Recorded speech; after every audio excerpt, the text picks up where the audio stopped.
왜 어떤 왕은 죽는 순간조차 아무도 울어주지 못했을까요?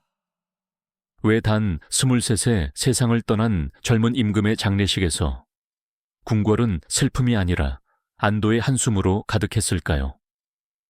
오늘 우리는 왕으로 태어났지만 끝내 왕이 되지 못했던 남자, 조선 제24대 임금 헌종의 마지막 기록을 펼쳐보려 합니다.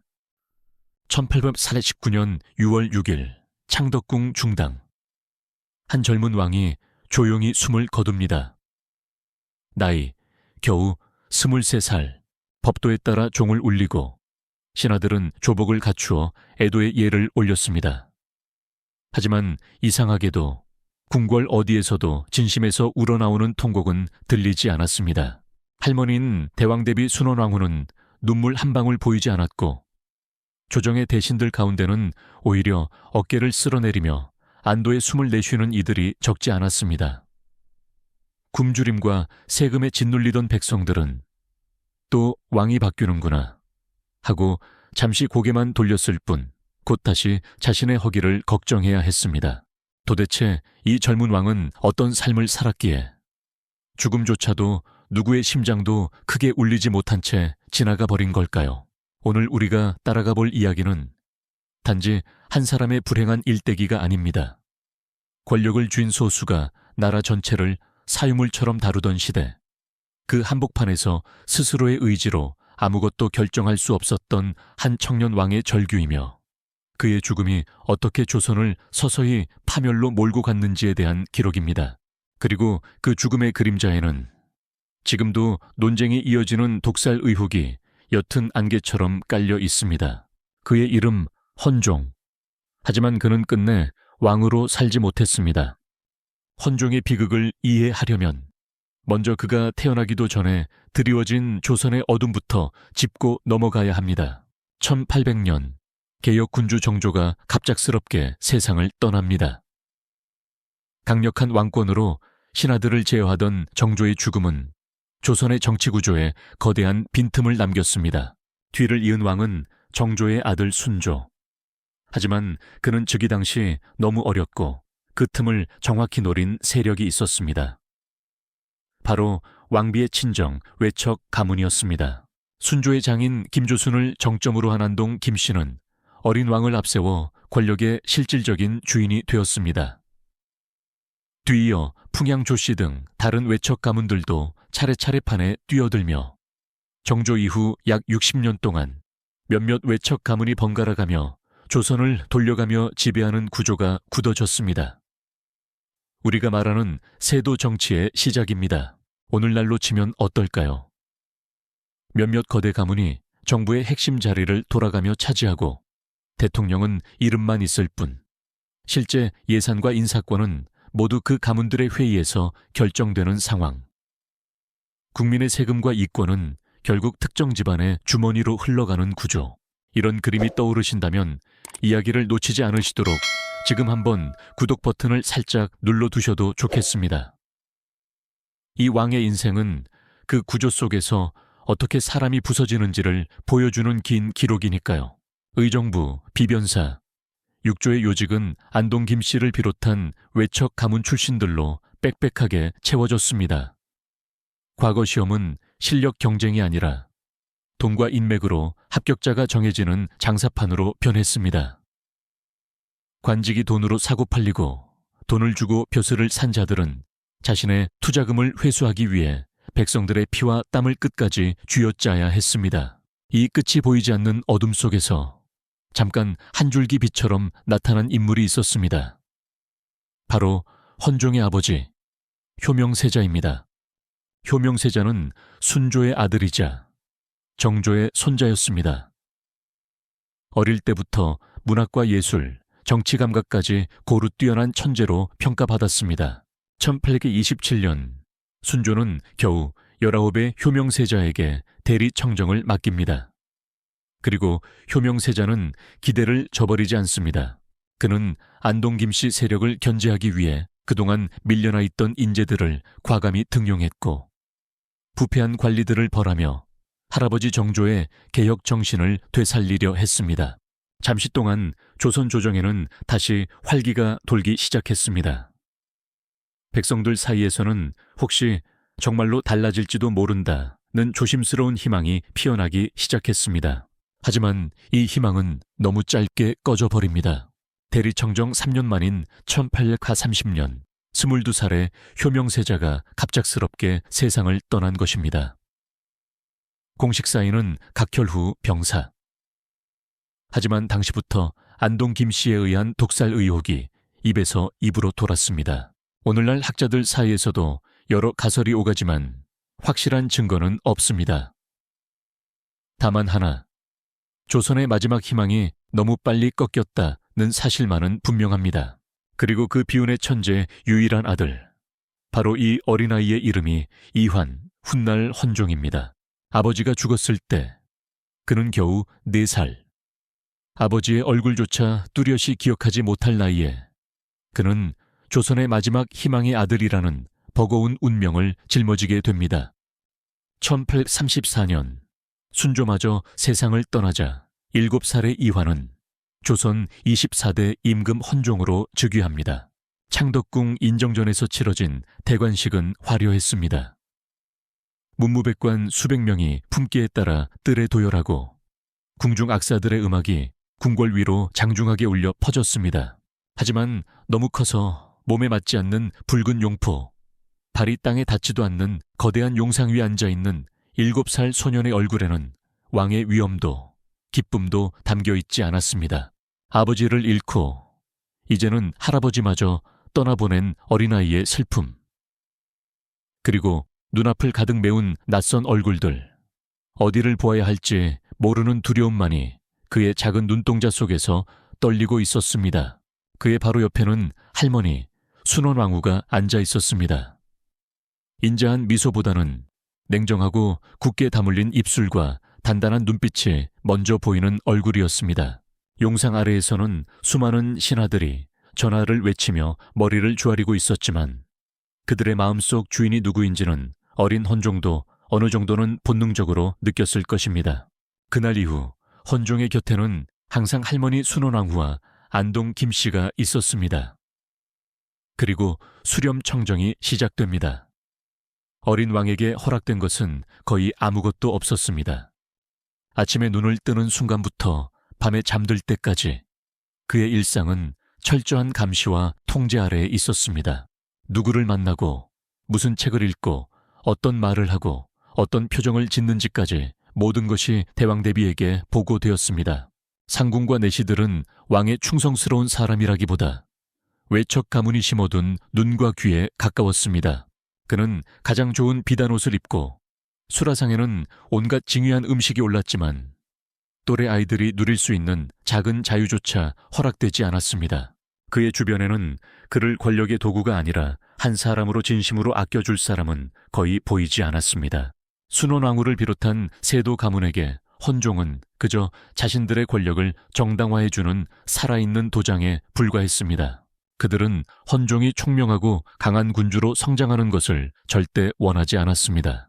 가장 다루기 편한 왕, 정치는 모르고 학문도 멀리하고 자신들의 말에 고분고분 따르는 꼭두각시, 그것이 그들이 꿈꾸는 이상적인 왕의 모습이었습니다. 그래서 그들은 의도적으로 헌종의 교육을 얕고 형식적으로만 진행했습니다. 스승들은 세도가의 눈치를 보며 깊은 학문이나 군주로서의 통찰을 가르치기를 주저했습니다. 하지만 그 척박한 환경 속에서도 헌종은 홀로 빛을 찾으려 했습니다. 그의 혈관에는 할아버지 정조와 아버지 효명세자의 피가 흐르고 있었습니다. 그는 형식적인 공부에 만족하지 않고 밤늦도록 등불 아래에서 역사와 경전을 탐독했습니다. 그는 책 속에서 어떤 왕이 올바른 왕인가, 정조는 어떤 꿈을 꾸었던가를 배우며 스스로 제왕의 길을 그려 보려 했습니다. 예술에서도 그는 비범했습니다. 어린 나이에도 글씨와 그림 실력이 뛰어났고 특히 추사 김정희의 서체를 깊이 연구하여 자기 것으로 소화할 정도의 안목을 보여주었습니다. 후대에 전해지는 이야기로는 헌종이 추사에 글씨를 얻기 위해 애를 썼고 추사 역시 어린 왕의 재능을 알아보고 그의 안목을 높게 평가했다고 합니다. 그러나 아이러니하게도 이 뛰어난 총명함은 그에게 구원이라기보다 더 깊은 절망을 가져오는 저주가 되었습니다. 역사를 읽으면 읽을수록 지금 자신이 살고 있는 나라가 얼마나 비정상적으로 뒤틀려 있는지, 자신을 둘러싼 신하들이 얼마나 부패하고 탐욕스러운지 너무 선명하게 보였기 때문입니다. 왕으로서 마땅히 바로잡아야 할 것들을 그는 분명히 알고 있었습니다. 그러나 현실 속의 자신에게는 그럴 힘이 티끌만큼도 없었습니다. 알고 있는 것과 할 수 있는 것 사이에 거대한 간극. 그 틈에서 어린 왕의 마음은 누구에게도 털어놓지 못한 채 조용히 깊게 금이 가기 시작했습니다. 시간이 흘러 1841년 헌종의 나이 15, 관례에 따라 왕이 15세가 되면 수렴청정을 거두고 친정을 시작하는 것이 원칙이었습니다. 7년 동안 모든 것을 쥐고 흔들던 순원왕후도 형식상으로는 권좌에서 한 발 물러나야 했습니다. 마침내 헌종은 명목상 나라의 최고 통치자가 되었습니다. 아마 그의 마음 어딘가에는 아주 작은 기대가 싹텄을지도 모릅니다. 이제는 조금은 내 뜻대로 해볼 수 있을까? 하지만 현실은 냉정했습니다. 수렴청정이라는 이름만 내려갔을 뿐 그를 둘러싼 판은 거의 변하지 않았습니다. 순원왕후는 여전히 왕실의 최고 어른이었고 안동 김씨와 풍양조 씨는 조정의 요직을 단단히 움켜쥔 채 어린 왕의 모든 시도를 가볍게 눌러버렸습니다. 헌종이 새로운 정책을 꺼내들면 아직 국정 경험이 부족하시니 원로 대신들의 뜻을 따르시는 게 좋겠습니다. 라는 말로 부드럽게 막아섰습니다.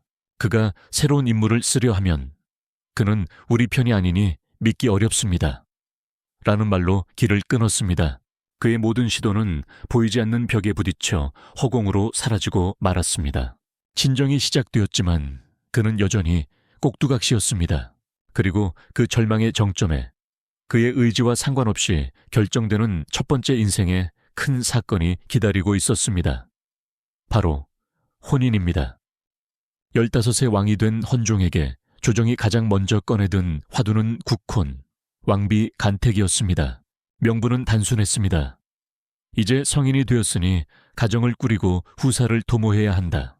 그러나 그 명분 뒤에는 누구의 딸이 왕비가 되느냐를 둘러싼 세도가들의 치열한 이해관계가 숨어 있었습니다.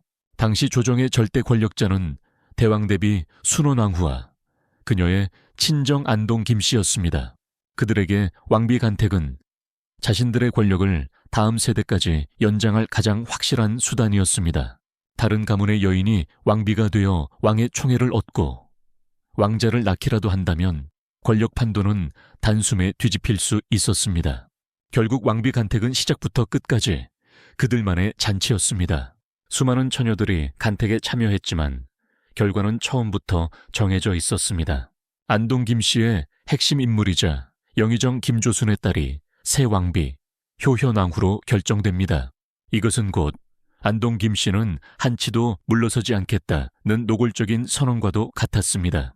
이 모든 과정에서 정작 신랑이 될 헌종의 의견은 단 한 번도 묻지 않았습니다. 그는 그저 통보를 받았을 뿐입니다. 너의 아내가 될 사람은 이러이러한 집안의 딸이다 라는 사실을. 그의 마음은 어땠을까요? 할머니도 어머니도 이제 아내마저도 자신을 감시하고 통제해야 하는 외척 가문의 사람들. 왕과 왕비의 결혼 생활은 시작부터 삐걱거릴 수밖에 없었습니다. 효연왕후는 남편의 사랑을 받는 아내이기 이전에 자신의 가문을 대변해야 하는 정치적 존재였습니다. 두 사람은 화려한 침실에서 가장 외롭고 서먹한 밤들을 보냈을지도 모릅니다. 그러나 이 불행한 정략 결혼은 너무 빨리 끝이 납니다. 혼인한 지 불과 2년 만인 8폐4례13년 가을, 16세 어린 왕비 효현왕후가 원인 모를 병으로 세상을 떠난 것입니다. 실록에는 갑자기 병을 얻어 며칠 만에 위독해졌다는 말만 짧게 남아있을 뿐 정확한 병명이나 원인은 기록되지 않았습니다. 훗날 이 갑작스러운 죽음 역시 또 다른 의혹의 씨앗을 남깁니다. 아내의 죽음은 17살의 헌종을 깊은 고립 속으로 밀어 넣습니다. 비록 정략 결혼으로 시작했지만 그것이 미운 정 고운 정으로 바뀌는 데에는 2년이면 충분한 시간이었을지도 모릅니다. 하지만 그의 슬픔을 진심으로 달래줄 사람은 없었습니다. 오히려 외척들에게 왕비의 죽음은 다시 한번 판을 짤 기회를 의미했습니다. 텅 비어버린 국무의 자리를 두고 두 번째 전쟁이 시작됩니다. 이번에는 안동 김씨만의 독주가 아니었습니다. 헌종의 어머니 신정왕후를 중심으로 세력을 키우던 풍양조 씨가 왕비 자리를 되찾기 위해 정면으로 도전해 온 것입니다. 왕비 간택이 다시 내려지자 두 가문은 사활을 걸고 싸웠습니다. 최고의 처녀들을 골라궁에 들여보내고 대왕 대비를 설득하기 위해 막대한 뇌물과 온갖 아첨이 오갔습니다. 그 모든 싸움 가운데 당사자인 헌종은 그저 구경꾼이었습니다. 결과만 통보받을 뿐이었습니다. 결국 두 세력은 서로 너무 깊게 왕비 자리를 독점하는 것에 부담을 느꼈고 제3의 가문을 내세우는 타협안을 선택합니다. 그 결과 남양홍 씨 가문의 딸 홍재룡의 여식이 새 왕비 효정왕후가 됩니다. 겉으로 보기에는 제3의 승리였지만 실상은 여전히 안동 김씨와 풍양조 씨가 뒤에서 판을 나눠 가지는 거래였습니다. 이제 헌종의 곁에는 안동 김씨, 풍양조 씨, 남양홍 씨, 조선을 좌우하던 여러 가문이 사방에서 그를 애워싸고 있었습니다. 두 번의 결혼을 지나며 헌종은 사랑이라는 감정에 깊은 불신을 품게 되었을지도 모릅니다. 그에게 아내란 사랑하는 사람이라기보다 권력을 나누어 가지려는 또 다른 감시자일 뿐이었으니까요. 그런 헌종의 메마른 마음에 어느 날 한 줄기 빛처럼 스며든 존재가 있습니다. 그는 자신의 의지로 선택한 처음이자 마지막 사랑, 후궁 경빈 김씨였습니다. 경빈 김씨, 본명 김순화. 그녀는 안동 김씨나 풍양조 씨처럼 막강한 세도가 출신이 아니었습니다. 광산 김씨 집안 출신에 조금은 변두리에 가까운 양반 가문. 그래서 더더욱 권력 계산보다는 사람으로서의 매력이 헌종의 눈에 들어왔을지도 모릅니다. 그들이 어떻게 처음 마주쳤는지, 어떤 말로 마음이 이어졌는지에 대한 자세한 기록은 남아있지 않습니다. 다만 전해지는 것은 헌종이 그녀를 깊이 아꼈고 그 사랑이 매우 각별했다는 사실뿐입니다. 그에게 경빈 김씨와의 사랑은 단순한 남녀의 정을 넘어 자신을 옥죄는 모든 것으로부터 벗어나려는 작은 반란이었습니다. 그녀는 세도가가 보낸 감시자가 아니었고 어린 시절부터 정해져 있던 혼인 상대도 아니었습니다. 처음으로 왕이 아닌 이환이라는 이름으로 자신이 선택한 사람이었습니다. 847년 21살의 헌종은 자신의 사랑을 위해 창덕궁 깊숙한 곳에 새로운 집을 짓게 합니다. 그곳이 바로 오늘날까지 남아있는 낙선제입니다. 낙선제는 독특한 공간입니다.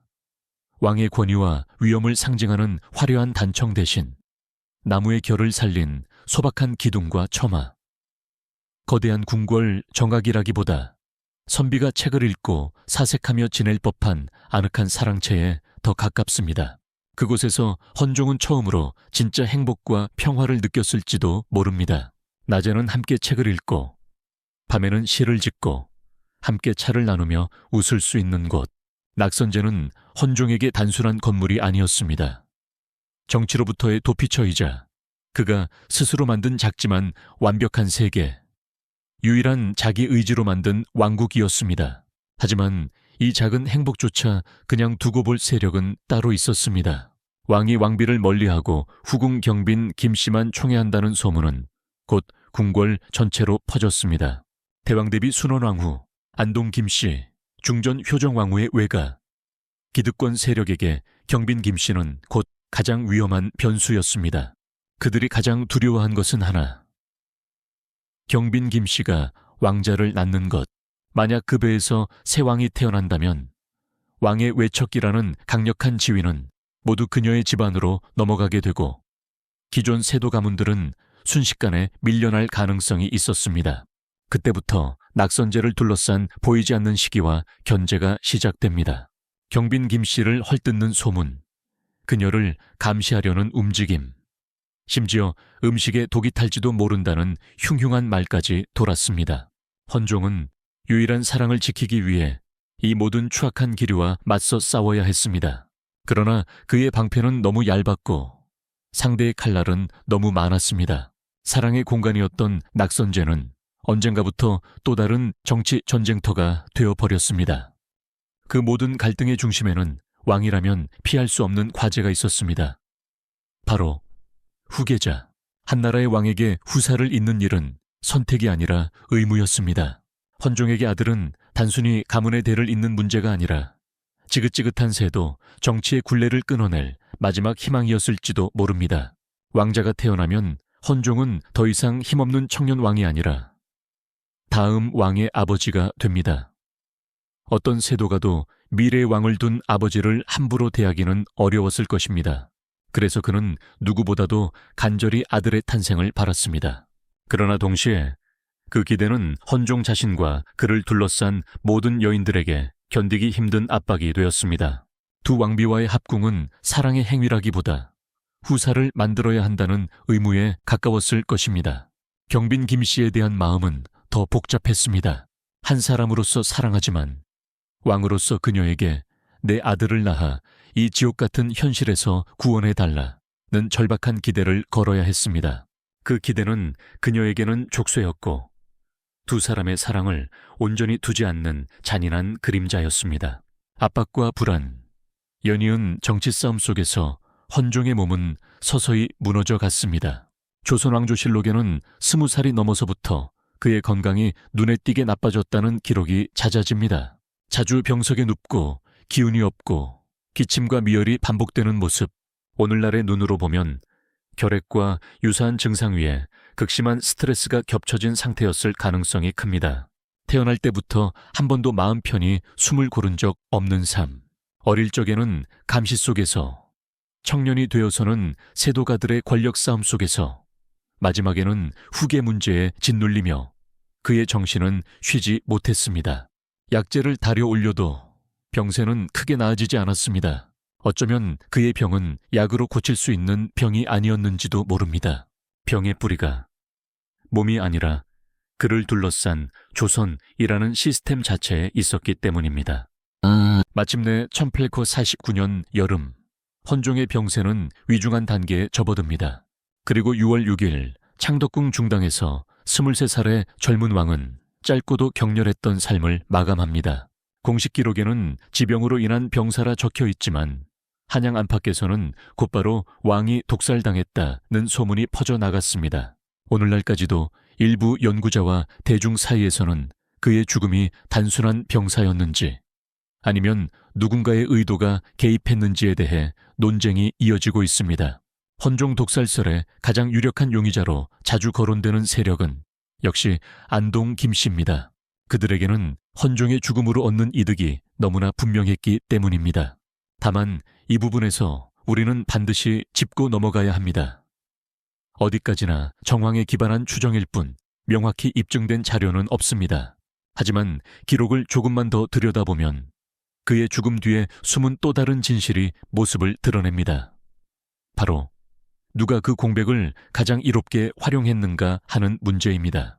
헌종은 생전 안동 김씨의 독주를 견제하기 위해 풍양조씨 등 다른 외척을 적절히 중용하려는 움직임을 보였습니다.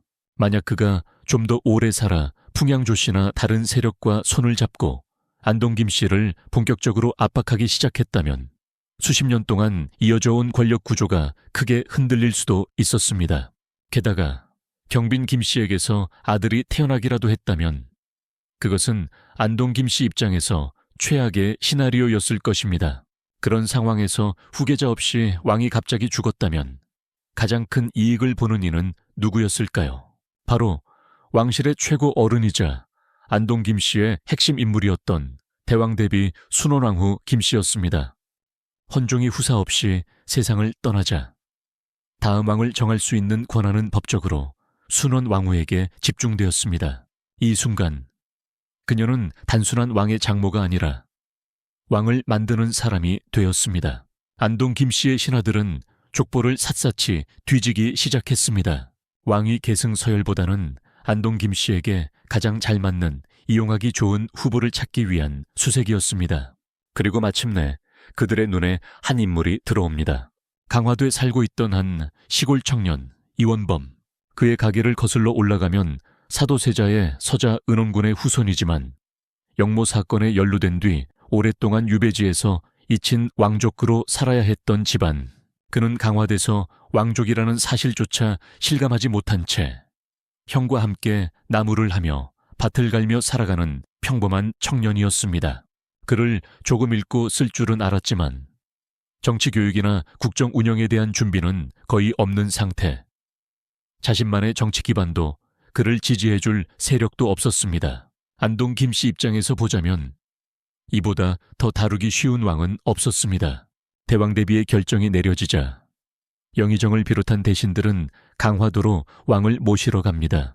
그리고 그곳에서 조선 왕조 역사상 가장 희극적이면서도 비극적인 장면이 펼쳐집니다. 허름한 초가집을 둘러싼 군사들, 화려한 관복을 입은 대신들, 이원범과 그의 가족은 처음에 자신들이 또다시 영모에 연루된 줄 알고 겁에 질립니다. 이원범은 장독대 뒤에 숨어 떨었고 형은 우물에 몸을 던지려 했다는 일화까지 전해집니다. 빈 방을 보고 당황한 대신들이 장독대 뒤에서 떨고 있는 이원범을 발견하고 그 앞에 엎드려 큰 절을 올립니다. 전하, 종묘사직이 위태롭사옵니다. 부디 옥좌에 오르시어 이 나라를 구원해 주시옵소서. 자신을 잡으러 온 줄 알았던 사람들이 갑자기 자신을 전하라 부르며 무릎을 꿇고 있는 상황. 순박한 시골 청년에게 이 기괴한 장면은 도무지 이해할 수 없는 일이었을 것입니다. 그가 손사래를 치며 저는 그런 사람이 아닙니다 라고 버티는 모습과 그 앞에서 절을 올리는 최고 대신들의 모습, 이 어딘가 웃기면서도 서늘한 장면은 세도 정치가 만들어낸 조선 왕권의 실체를 적나라하게 보여줍니다. 결국 이원범은 억지로 한양으로 끌려가다시피 하여 철종이라는 이름으로 새 왕이 됩니다.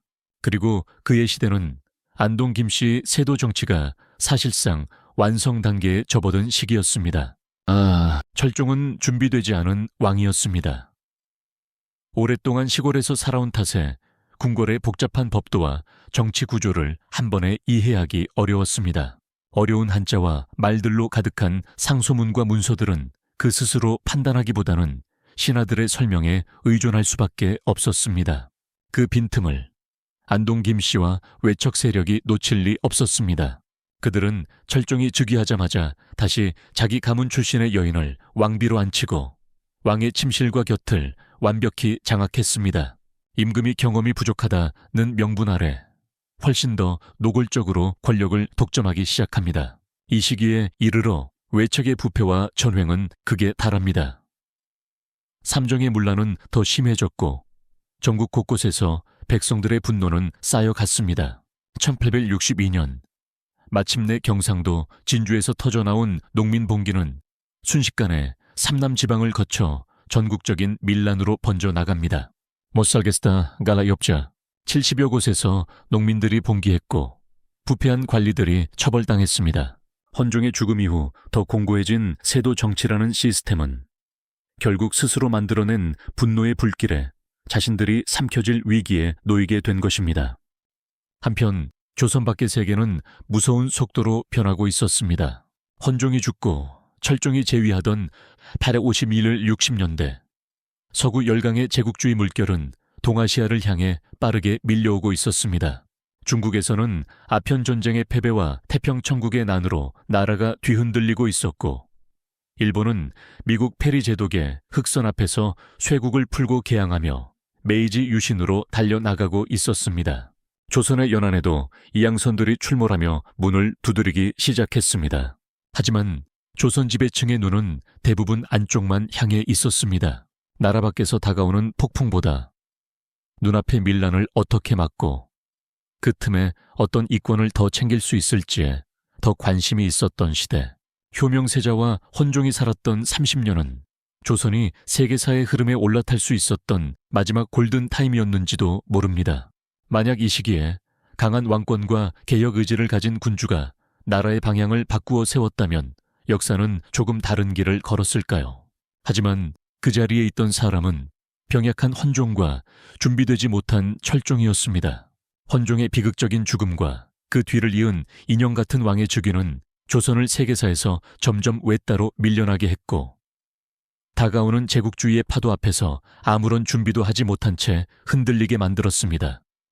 이제 다시 헌종 개인에게로 시선을 돌려보겠습니다. 그의 삶을 어떻게 평가해야 할까요?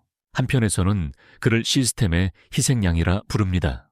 어릴 때부터 감시 속에서 자랐고 세도 정치라는 거대한 구조 속에서 제대로 싸워볼 기회조차 주어지지 않은 사람. 그에게 너무 가혹한 책임을 묻는 것은 불공정하다는 시각입니다. 반대로 그를 향해 군주의 책임을 묻는 시각도 있습니다. 어려운 환경 속에서도 효명세자나 정조처럼 끝까지 돌파구를 만들지 못했고 예술과 사랑 속으로 한 발 물러나 후사도 남기지 못한 채 나라를 더 어려운 길로 흐르게 만들었다는 비판. 왕이라면 끝까지 싸워야 했고 설령 실패하더라도 조금 더 발버둥 쳐야 했다는 주장입니다. 아마도 가장 정확한 평가는 정상 참작의 여지가 많은 유죄일지도 모릅니다. 그의 개인적인 고통과 외로움은 충분히 동정할 만하지만 한 공동체의 운명을 짊어진 군주로서의 책임까지 완전히 면제할 수는 없기 때문입니다. 그러나 한 가지는 분명합니다. 헌종의 삶은 승리한 영웅의 서사가 아니기에 오히려 지금 우리의 가슴을 더 세게 두드립니다. 왕으로 태어났지만 왕으로 살지 못한 남자. 총명했지만 뜻을 펼칠 힘이 없었던 청년. 사랑했지만 그 사랑조차 지켜낼 권한이 없었던 사람. 그가 남긴 실패의 기록은 우리에게 여러 가지 불편한 질문을 던집니다. 리더의 무력함이 공동체를 어떻게 지치게 만드는지, 부패한 시스템이 한 개인의 재능과 의지를 어떻게 짓밟는지, 그리고 격변의 시기에 잃어버린 시간의 대가가 얼마나 참혹한지를 조용히 보여줍니다. 만약 이런 질문들을 조선의 기록 속에서 계속 따라가 보고 싶으시다면 언제든 다시 찾으실 수 있도록 지금 이 순간 조용히 구독과 알림 설정을 남겨두셔도 좋겠습니다. 우리는 앞으로도 다른 왕들의 선택과 실패를 함께 살펴볼 예정이니까요. 여러분은 헌종의 삶을 어떻게 보시나요? 그는 비운의 희생양이었을까요? 아니면 책임을 져야 할 무능한 군주였을까요? 그리고 여러분이 그의 자리에 있었다면 어떤 선택을 하셨을 것 같습니까? 댓글로 여러분의 생각을 들려주시면 이야기는 그곳에서 한 번 더 이어질 것입니다. 그래서 우리는 오늘도 조선의 기록을 다시 펼쳐봅니다.